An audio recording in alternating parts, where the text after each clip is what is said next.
I was assigned to Troop 2 as a detective. Call came in. It was called in the body had been located at the old Baltimore Pike Industrial Park. It was surreal. She was laying there.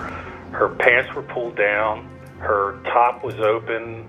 You saw torture, but you didn't know it was torture. I expected rape, but there was no sex, we found out.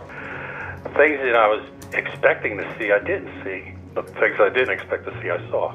We had worked the case as best we could. The case was never closed, but it was, Shirley Ellis was a cold case before tomorrow.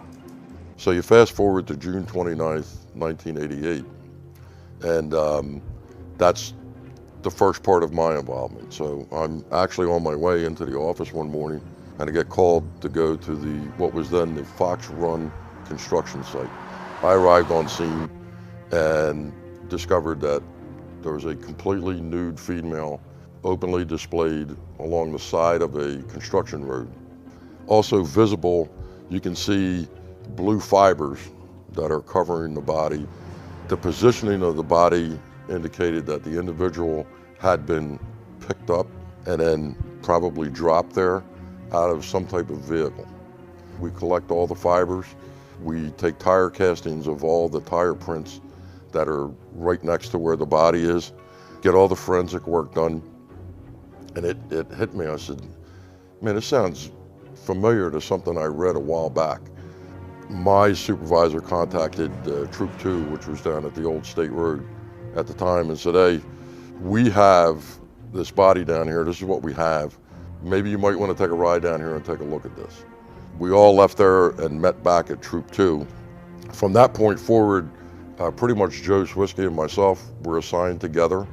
We immediately, at that point, started looking at all missing person cases, anything that would be close to what we're looking at. First off, you say, we have the individual has killed two people in very similar manner. Tomorrow had more torture, so right away you realize that the level of violence taken on these victims was increasing. Jimmy Hedrick called me up and he said, Kathy, I think we have a serial killer on our hands. I had no doubt.